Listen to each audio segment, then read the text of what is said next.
드린 전에 나와 말씀을 듣습니다. 말씀을 통해서 답을 얻게 하시고 사명도 깨닫게 하여 주시되 따라갈 수 있을 만큼 흔들리지 않고 누릴 수 있을 만큼 성령의 충만함을 입는 시간이 되시도록 축복해 주옵소서.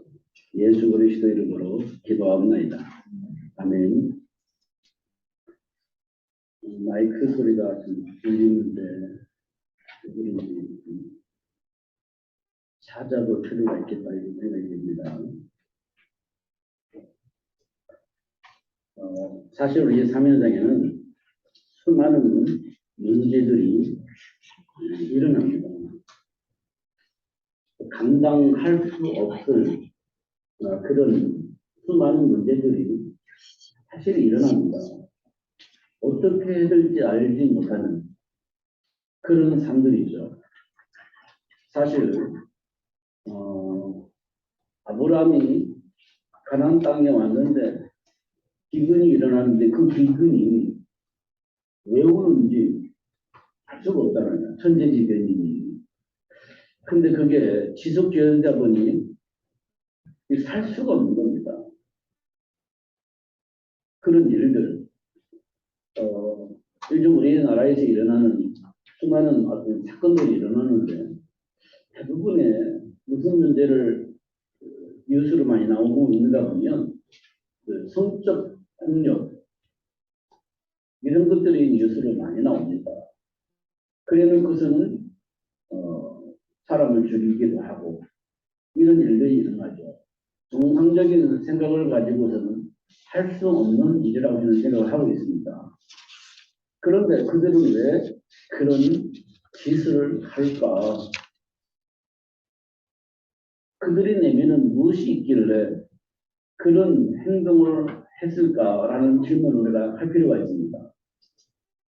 그럼 우리는 결국 뭐라고 하는지 모르지. 이렇게 인격 문제? 모르지. 이렇게 결국은 분명한 답을 쓸 수가 없습니다. 그래서 성경은 분명히 말합니다. 사망의 세력을 잡은 자, 마귀에게 장악되어 있기 때문에 마귀가 시키는 대로 할 수밖에 없는 인격으로 변질되어 있기 때문에 그렇다. 라고 성경은 말하고 있습니다.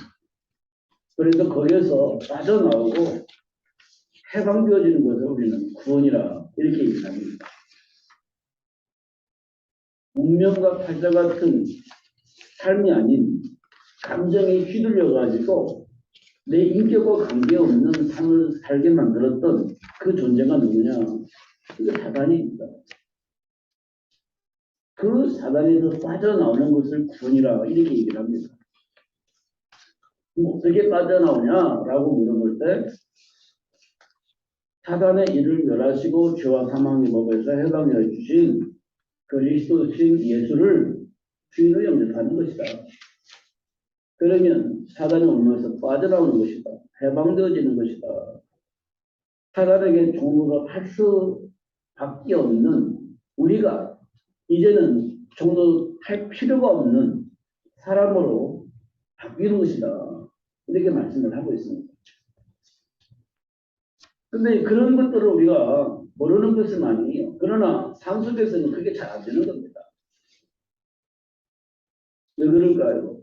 내 안에 사단이 심어놓은 삶의 기준이라는 것이 있기 때문에 그렇습니다. 그것이 감정을 유발시켜서 하나님의 말씀 안에서 선택을 할 수 없도록 만들어버리기 때문에 그렇습니다. 그런 것들을 우리 삶 속에서 늘 확인합니다. 이게 확인이 안 되면 결국 우리는 어떤 선택을 하겠을까요? 많은 문제를 만들어내는 일들을 하게 되어지는 겁니다. 근데 그 문제를 또 해결하려고 수없이 노력을 합니다. 그런데 또 문제가 발생을 하는 거예요. 이게 안 되는 거죠. 그럼 어떻게 할까요? 뭐 교회를 오든지 절에 가든지 무당을 찾아가든지 하겠죠. 그냥 한계가 오니까.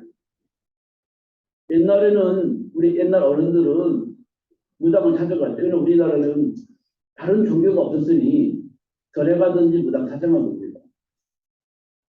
그런데 어느 날 우리나라에 기독교라고 하는 종교가 들어온 거예요. 예수 믿으라고 하는 사람이 들어오기 시작한 겁니다. 그래서 예수를 왜 믿는지 성경을 통해서 확인해 보니 우리가 하나님을 떠나서 마귀에게 종노했던 거예요. 그 사실을 아는 사람이 한 사람 한 사람 되기 시작한 겁니다. 그래서 예수를 영접하고 이 복음을 증거하는 삶을 살기 시작한 겁니다. 우리나라는 어디에서 빠져나왔을까요? 사단에 묶여서 우상 숭배하는 나라였는데 거기서 한 사람 한 사람 빠져나오기 시작한 겁니다. 그러면 지금 우리나라가 되어진 거예요. 근데 어느 날부터 또 이 종교가 되어지면서 우리 렘넌트들이 타락하기 시작합니다. 그럼 우리나라가 어떻게 되겠어요? 좀 곤란한 상황을 만날 수 있는 상황이 되어진 겁니다.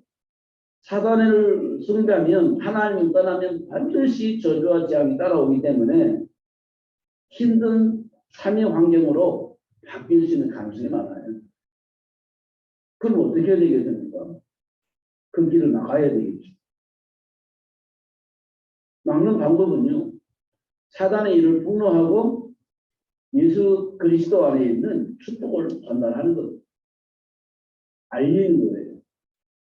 충분히 말할 수 있는 환경이 지금 우리에게 널려져 있습니다.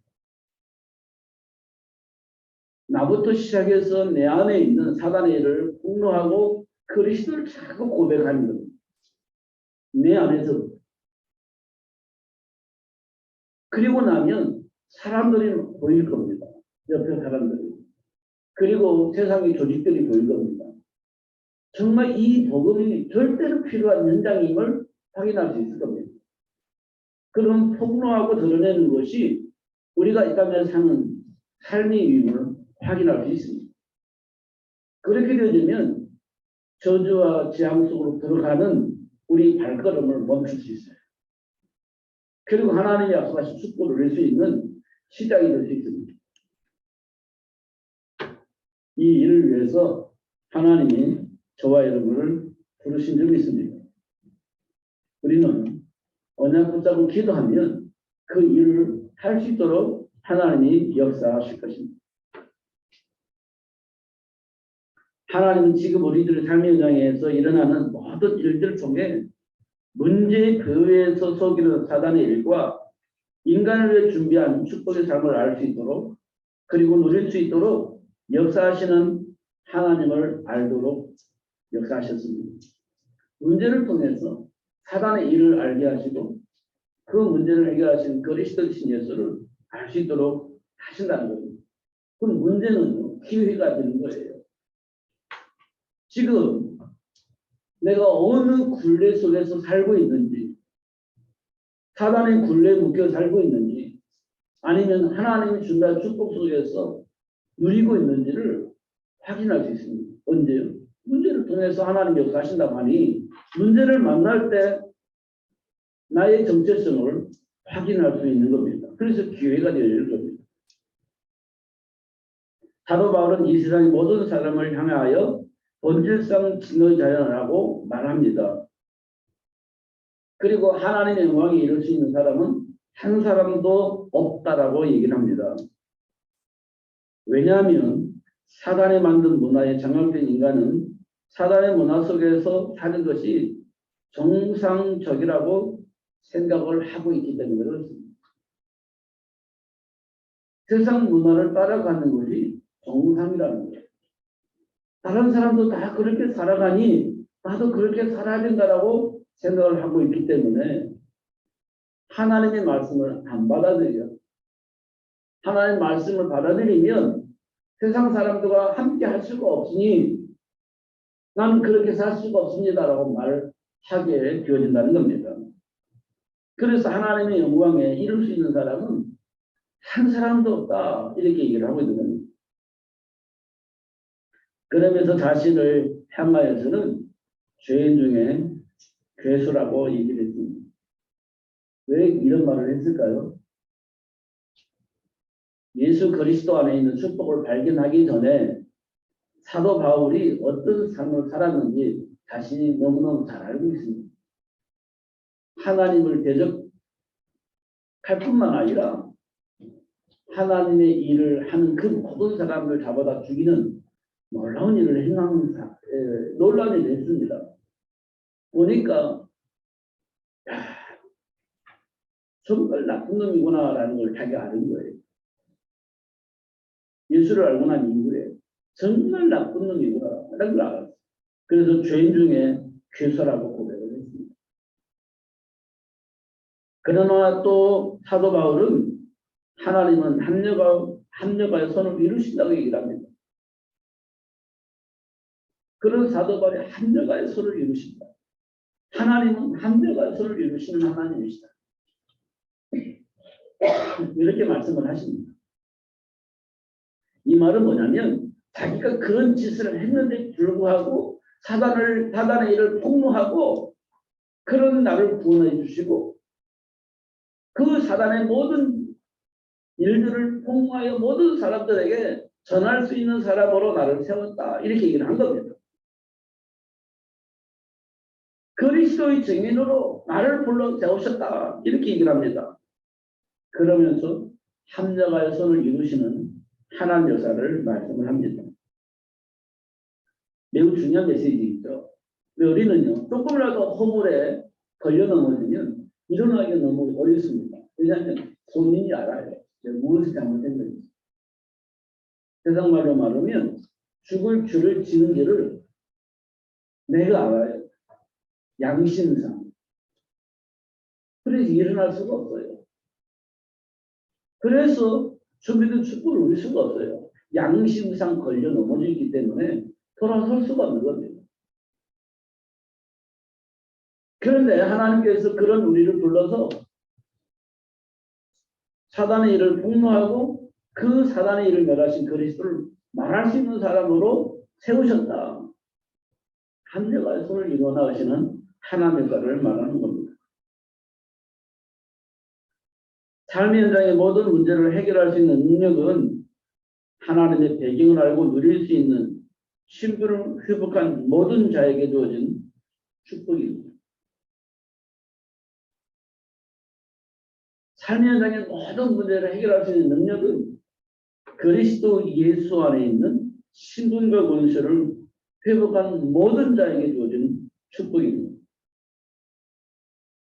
그러니까 걸려 넘어질 게 없어요. 무엇도 걸려 넘어지게 할 수 있는 것이 없어요. 모든 문제를 해결할 수 있는 능력이 우리에게 이미 주어졌기 때문에 문제는 것이 사실 없는 겁니다. 근데 우리가 이 그리스도 안에 있는 축복을 모르니 늘 넘어지는 거예요. 양심상, 윤리적으로, 도덕적으로 누가 보더라도 잘못한 짓이 있기 때문에 돌아설 수가 없는 거예요. 못 일어서는 거예요. 근데 그리스도 안에서 보니 그걸 전부가 받을 수 있는 권세가 있는 거예요. 그 축복을 누린다는 겁니다. 그래서 예수님께서 제자들에게 너희는 나를 누구라 하느냐라고 물어볼 때 베드로가 주는 그리스도시요 살아계신 하나님의 아들이십니다라고 고백했을 때 예수님께서 뭐라고 말씀하셨냐면 바요나 시몬아 네가 복이 있구나 그렇게 말씀하셨어요. 그러면서 음부의 권세가 결코 너를 이길 수 없다라고 얘기를 합니다. 결코 이길 수 없다. 누가? 음부의 권세가 이렇게 말합니다. 이 말은 뭘 의미하느냐면 우리는 완전히 해방됐다. 우리는 완전히 구원받았다. 누구도 나를 해할 수 없는, 누구도 나를 멸망시킬 수 없는 신분을 하나님께서 회복시켜 주셨다. 이렇게 말씀을 하고 있는 겁니다. 하나님께서 뭐라고 말씀하십니까? 결코 정죄함이 없다. 결코 버리지 않을 것이다. 세상 끝날까지 항상 너희와 함께 하실 것이다. 이 말은 음부의 권세가 우리를 간섭할 수 없는 신분을 약속하신 겁니다. 저와 여러분이 그래요. 근데 뭐가 두렵습니까? 두렵죠. 뭐가 염려스럽습니까? 염려 필요 없어요. 뭐가 근심이 됩니까? 근심할 필요가 없어요. 창조주 하나님이 내 인생에 배경이 되어진 것입니다. 근데 그분이 우리를 떠나지 않는데요. 항상 함께 하신대요. 우리 기도를 들으시고 응답하신대요. 오늘 본문에 보면 시행을 하신대요. 됐죠. 문제될 게 없는 겁니다. 우리 신분이 그렇게 됐어요. 예수를 주인으로 영접하는 그날부터 신분이 그렇게 바뀐 겁니다. 영접하기 전에는 바뀌기 정도로 돼야 되는 겁니다. 운명과 발작 같은 저주와 재앙 속에서 살아야 돼요. 근데 예수 영접하면서부터 신분이 완전히 바뀐 겁니다. 하나님이 약속하신 축복을 누릴 수 있는 신분이 껴져버린 겁니다. 그런데요, 그 하나님 떠나지도 않는데요.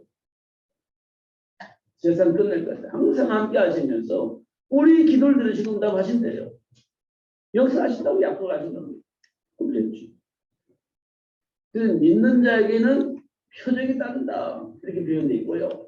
믿음이 없이는 하나님을 기쁘시게 할 수 없다. 이렇게 말씀을 하고 있는 겁니다.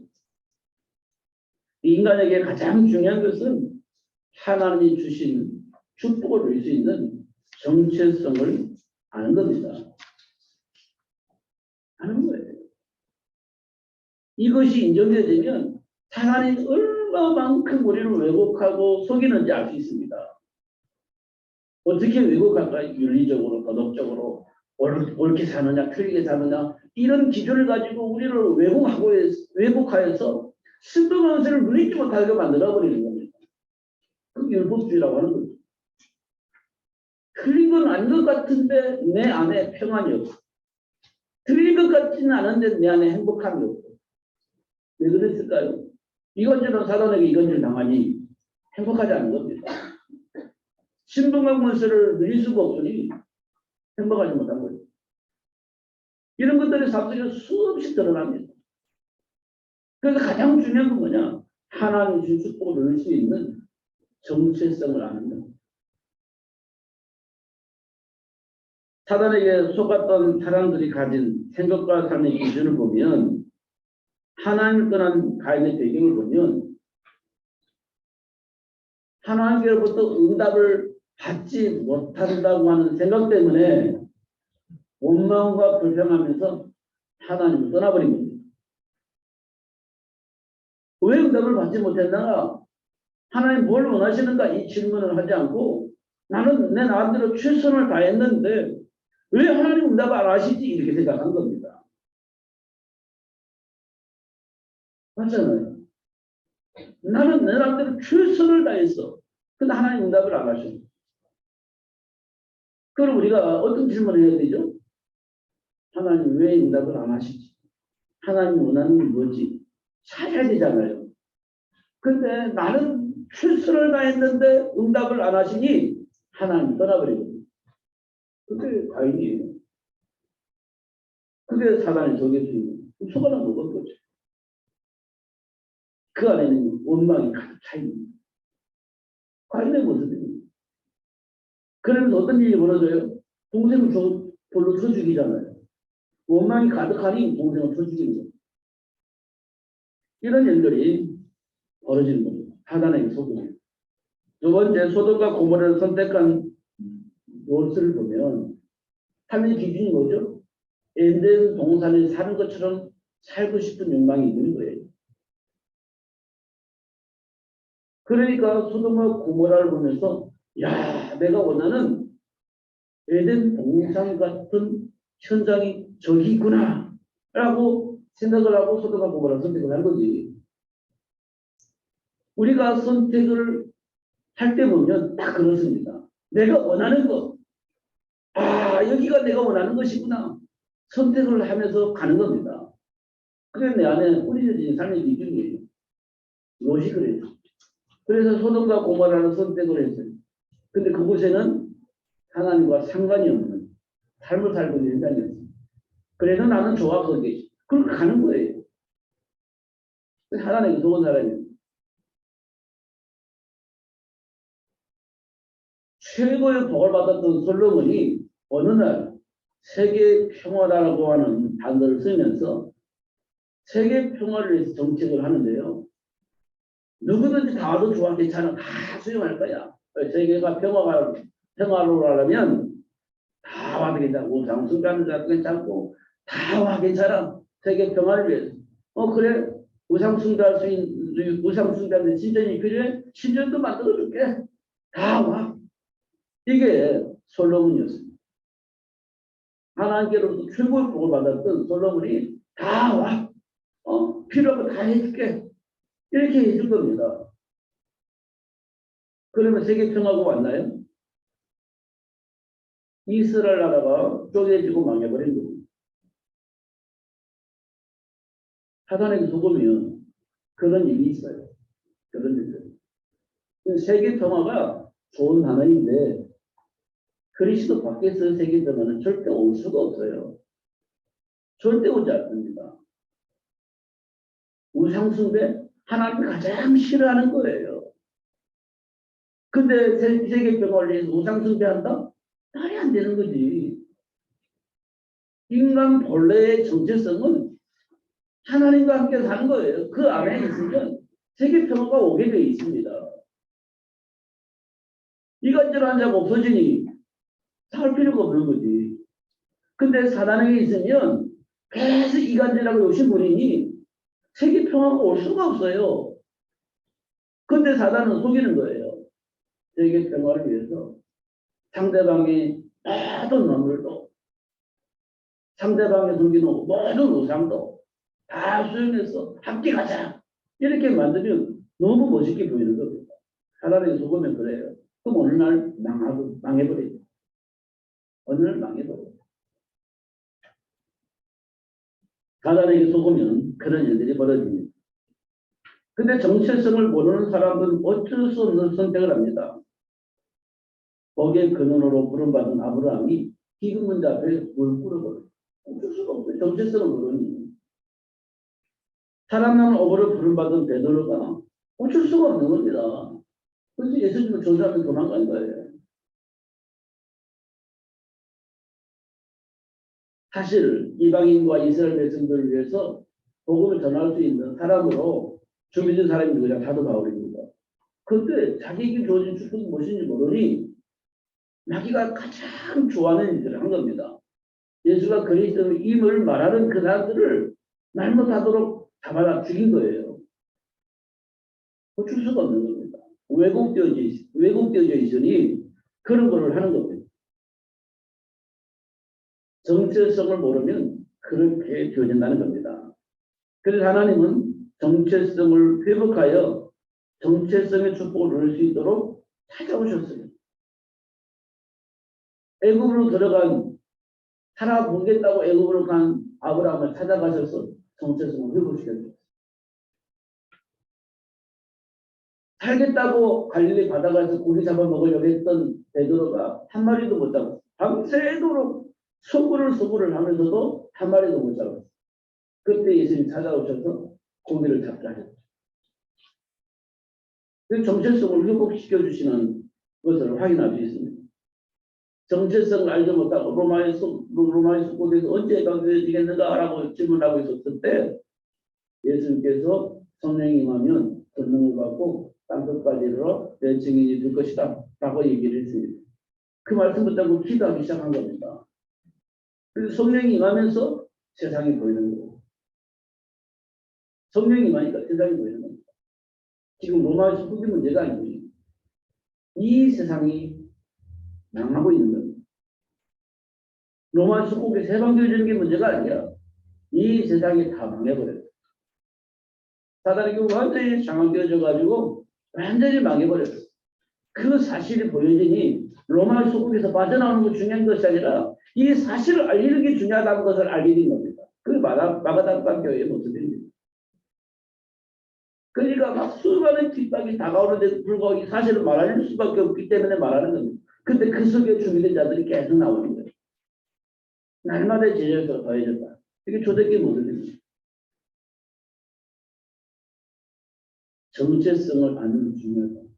뭘 잘하냐 못하냐, 실수했느냐 안 했냐, 이게 중요한 것이 아니라 하나님 나에게 주신 축복이 무엇인지 아는 것, 이게 중요하다는 것. 그러면 돼요. 그러면서 내가 곧 길이요 진리요 생명이니 나로 말미암지 않고는 아버지께로 올 자가 없느니라. 이렇게 말하고 있어요. 너희들이 원하는 그 축복을 누릴 수 있는 곧 그 길이 나야. 너희 원하는 그거 알잖아. 그거 원하잖아. 그것이 곧 나야. 라고 얘기를 하는 겁니다. 누가 예수님. 너희들이 원하는 그 복을 받을 수 있는 길은 나로 말미암아 받을 수 있는 거야. 나 외에는 그 복을 받을 수 있는 길이 없어. 라고 얘기를 하고 있는 겁니다. 왜냐하면 하나님께서 약속하신 축복은 뭐냐면 여자의 후손을 통해서 사단의 머리를 박살내고 뿌리를 구원하시기 위해 약속을 하셨잖아요. 그분이 누구잖아? 나야 나. 그 복을 누릴 수 있는 길이 누구야? 나야 나. 예수님께서 말씀하신 겁니다. 그런데 이 여자의 후손을 보내주시기 위해서 하나님이 하신 일을 봐보세요. 유다의 며느리 다말을 통해서 베레스가 이 땅에 와요. 지금 제가 유다의 며느리 다말을 통해서 유다의 며느리를 통해서 유다의 씨가 이 땅에 온 거예요. 그게 누구냐면 베레스예요. 예수님이 오신 통로로 얘기를 하고 있는 겁니다. 이거 이해가 돼요? 소용이 되나요? 이건요, 이해가 될 수도 없고, 수용될 수가 없습니다. 이건 우리가 볼 때는 해서도 안 되고, 수용해서도 안 되고, 이런 해서도 안 되는 거예요. 그런데 하나님은 그런 일을 통해서 예수님 이 땅에 오시도록 하셨다는 거예요. 우리가 가지고 있는 율법주의 가지고는 이해가 절대 안 되는 겁니다. 이게. 절대 알 수가 없는 거예요. 보아스는 이방인 여인 룻을 통해서 오벳을 낳고 이방 여인 룻을 통해서 예수님이 오세요. 이건 조금 이해가 됩니다. 우리는 이스라엘에서는 절대 이해가 안 돼요. 이방인을 통해서 예수님 오신다 말이 안 되지. 이스라엘의 전통적인 씨를 받아서 예수님 오셔야지. 어떻게 이방인의 여인의 몸을 통해서 예수님 오셔? 말이 안 되지. 이렇게 수용할 수 없는 부분입니다. 근데 하나님은 그렇게 하셨어요. 하나님 하신 일입니다. 우리가 가지고 있는 기준 가지고는 이해할 수도 없고 수용할 수 없는데 하나님 그렇게 하신 거예요. 우리는 항상 질문할 것이면 그럼 하나님은 왜 그렇게 하셨을까? 하나님 원하는 건 뭘까? 라고 질문을 해야지 우리가 가지고 있는 고정관념을 가지고 보면 절대 이해할 수도 없고 수용할 수가 없는 겁니다. 그리고 약혼한 동정녀 마리아를 통해서 예수님 오세요. 그냥 동정녀 마리아를 통해서 오셨으면 좋았을 건데 약혼 되어져 있는 동정녀 마리아를 통해서 예수님 오셨다는 거예요. 그럼 뭐가 있지 않나? 이렇게 궁금할 수 있는 상황 속에서 예수님 오신 거예요. 약혼했으니. 그냥 처녀의 몸을 통해서 왔다면 참 좋았을 건데 약혼한 동정녀 마리아를 통해서 예수님 오신 거예요. 그럼 뭐가 있지 않나? 이렇게 궁금해지잖아요. 뭐 색깔이 있지 않나? 이렇게 궁금해지잖아요. 이런 어떤 우리 생각들이 있는 겁니다. 이게 고정관념이라는 거예요. 그게 우리 안에 뿌리 내려져 있습니다. 그 의심부터 하는 거예요. 하나님께 질문하기보다는 하나님 계획을 찾는 것보다는 의심부터 하는 거예요. 그럴 만한 상황이 있잖아요. 그런데 여자의 후손을 보내시겠다 약속하신 하나님이 이렇게 해가지고 예수님이 땅에 오신 거예요. 이런 방법을 통해서. 이런 통로를 통해서 예수님이 오셨다. 그리스도를 아는 한 사람으로부터 시작된다. 이 말은 굉장히 중요한 말. 제가 응답받은 얘기. 그리스도를 아는 한 사람으로부터 모든 축복이 시작된다. 은혜를 입은 노아 한 사람을 통해서 세계복음화가 시작됩니다. 은혜 받은 노아 한 사람은 그 한 사람이 방주 만들면서 방주 안에서 생명이 보존되어지면서 세계복음화가 시작되죠. 한 사람으로부터 시작되죠.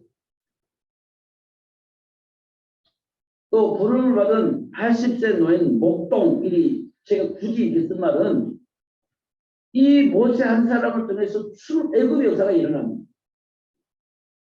근데 훈련된 군인이 아니야, 목동이. 그것도 80세 노인 목동으로 말미암아서 출애굽이 시작되어져서 결국 어떤 일이 벌어지냐? 가나안이 정복되어지는 일이 벌어집니다. 한 사람으로. 그것도 80세 노인 목동 한 사람으로 시작되어져 있는 이 일들이 놀라운 일이 벌어집니다. 가나안이 정복되어집니다. 준비되어 있는 바리새인 바울 한 사람이 로마를 복음으로 바꾸는 일을 합니다. 한 사람이었어요. 사도 바울이 다메섹에서 만난 이후에 그 한 사람이 복음을 깨닫고 언약을 붙잡고 시작을 했는데 로마가 복음화됐습니다. 한 사람부터 시작된 겁니다. 그리스도 안에 있는 생명과 능력을 통해서 주어지는 일이었던 것들을 확인합니다. 근데 이 바울이 그렇게 했냐? 아니면 모세가 그렇게 했냐? 아니면 노아가 그렇게 했냐? 아니요. 하나님이 그들을 통해서 하나님 원하시는 일을 할 수 있도록 하나님 역사를 하신 거예요. 하나님 역사를 하신 것이지 바울이 그렇게 한 게 아니에요. 바울을 통해서 하나님 그렇게 하신 겁니다. 모세를 통해서 하나님 그렇게 하신 거예요. 노아를 통해서 하나님 그렇게 하신 겁니다. 하나님 우리를 통해서 역사하시면 우리도 그게 가능하죠. 바울은 그렇게 했잖아요. 내게 능력 주시는 자에서 모든 것을 살 수 있다. 수없이 들었던 얘기죠. 그럼 우리는 내게 능력 주시는 자에서 나도 할 수 있어. 세계보고 이렇게 되어지는 겁니다. 인간이 누릴 정체성의 축복을 회복할 수 있는 길, 여자의 후손이에요. 하나님 약속하신 것, 여자의 후손. 유일하죠. 여자의 후손. 그런데 요한복음 13에 보니까 내가 곧 그 길이요 진리요 생명이라고 했어요. 사단의 일을 멸하시고 해방시켜 주시겠다고 약속하신 그 여자의 후손이 누구냐? 나라는 거예요. 예수님께서 하신 말씀. 그래서 빠져나올 수 있는 길이 나밖에 없어. 이렇게 말하는 겁니다. 그 영접을 하는 자, 곧 그 이름을 믿는 자들에게는 하나님 자녀가 된다. 이렇게 말씀하셨습니다. 세계 복음을 위해서 역사하시는 하나님의 시간표를 보시기 바랍니다. 400년 동안 애굽에서 노예로 살게 하신 이유가 있어요. 이유. 불신앙 때문에 그랬을까? 물론 불신앙의 배경도 있겠죠. 근데 이유가 있습니다. 뭐냐? 렘넌트를 준비할 부모를 준비하는 겁니다. 노예 생활을 하다 보니 노예 생활 속에 빠져버린 겁니다. 아무것도 할 수가 없어. 마음도 지치고 몸도 지치고. 모두 아무것도 할 수 있는 게 없어요. 생각도 지치고 마음도 지치고 몸도 지치니 생각이 불신앙적이야. 아무것도 할 수가 없는 거예요. 400년 동안 그렇게 살답니다. 근데 하나님께서 아브라함과 유괴를 불러서 왜 이렇게 살았냐? 왜 이렇게 사냐? 그렇게 아마 질문을 했을 것 같아요. 제가 볼 때는. 그냥 아브라함과 유괴를 이해시키기 위해서 왜 그렇게 살 수밖에 없어? 너 하는 게 아니냐? 왜 그렇게 살아? 라고 질문했을 겁니다. 몰라요. 글쎄요. 이렇게 대답을 했지 않았겠나 싶습니다. 근데 하나님께서 아브라함과 요게벳을 향해서 내가 너를 해방시켜 줄 거야. 어떻게 해요? 너를 통해서 아들을 낳고 있는데 그 아들을 통해서 그 일을 할 거야. 이렇게 얘기를 한 겁니다. 그러면 노예 생활 400년 동안 했는데 해방시키려면 뭐 해야 되겠어요? 아들을 낳아야지. 근데 그때 상황은 어떤 상황이세요? 아들을 낳으면 안 돼. 왜요? 아들 낳으면 다 죽이도록 법이 정해져 그래요. 이스라엘에게는 아들 낳으면 안 돼. 아들 낳으면 다 죽어. 그런 상황이에요. 그러면 아니 아들 낳으면 다 죽어 이렇게 말할 수 있겠죠. 그런데 하나님은 아들을 통해서 이 노예 생활, 지긋지긋한 이 노예 생활을 해결해 주겠다는 거예요. 아들 낳아요. 그럼 죽는데? 그래도 나와야지. 이게 아브라함과 요게벳이 가지고 있었던 겁니다.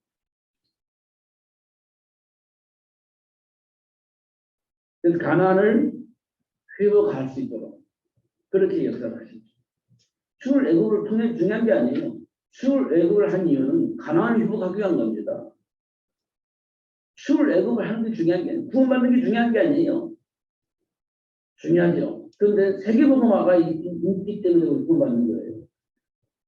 출애굽은 가나안 회복을 위해서 출애굽 필요한 거지. 근데 그 비밀이 뭡니까? 희생 제물을 하나님께 드리는 거예요. 희생 제물을 하나님께 드리는 거예요. 하나님과의 관계를 회복하는 게 중요하다는 거예요. 그게 400년 동안 이스라엘 백성들이 노예 생활을 하게 된 이유입니다. 잘 확인해 보시면 맞을 겁니다.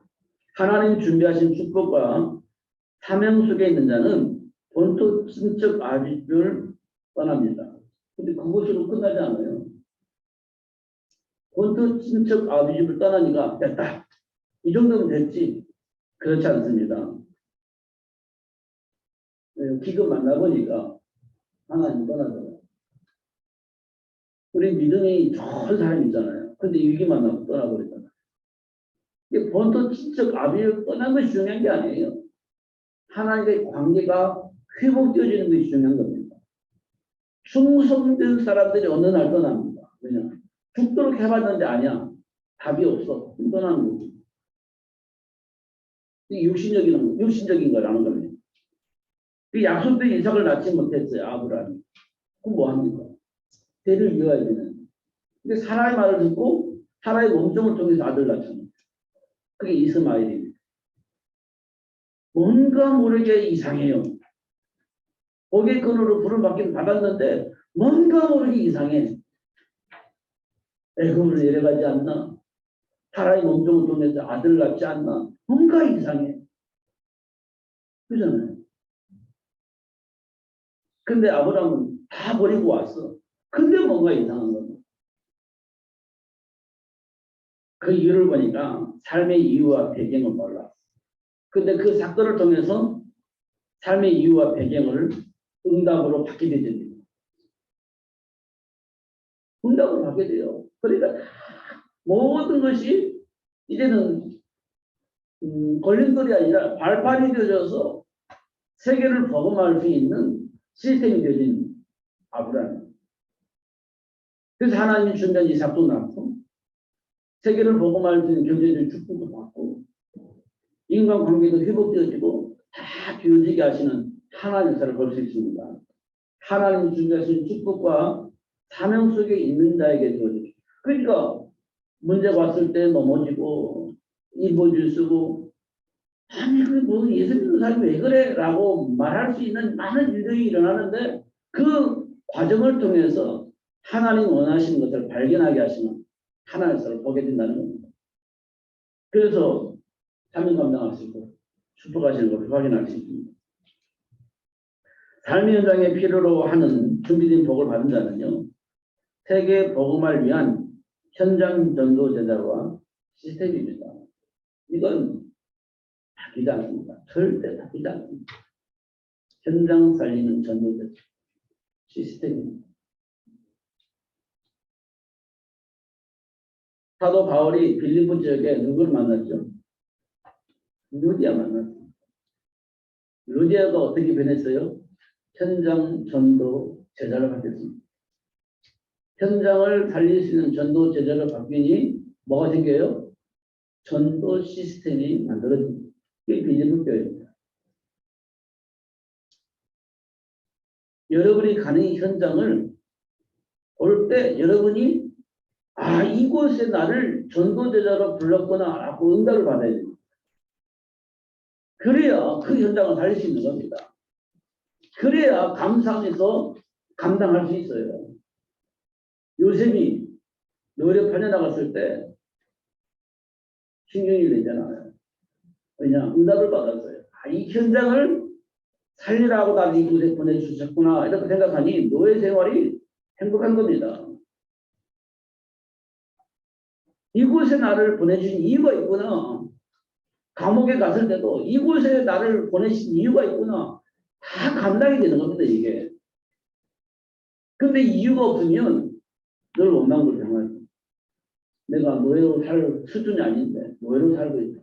이렇게 생각하면 노예 생활 못합니다. 내가 왜 감옥에 왔지? 이런 생각 못 하는 거죠. 근데 이유가 있다는 것을 확인하면요. 감사가 되는 겁니다. 요셉이 그랬죠. 우리는 지금 어느 현장에서 어떤 일을 하고 있을지 모르겠는데 그 현장을 볼 수 있어요. 하나님 준비된 계획 속에서. 그러면 감사하는 겁니다. 사명을 감당할 수 있어요. 하나님께로부터 오는 힘과 능력이 우리 안에 충만해지겠죠. 그리스도 안에 감추신 지혜와 지식 모든 과를 발견해 누리면서 많은 사람을 살리는 삶을 살 수 있겠죠. 하나님 원하는 겁니다. 그게 세계복음화를 위한 부름받은 자에게서 축복이에요. 어떻게? 내가 곧 그 길이요, 진리요, 생명이 나로 말미암지 않고는 네가 원하는 건 아무것도 할 수가 없어.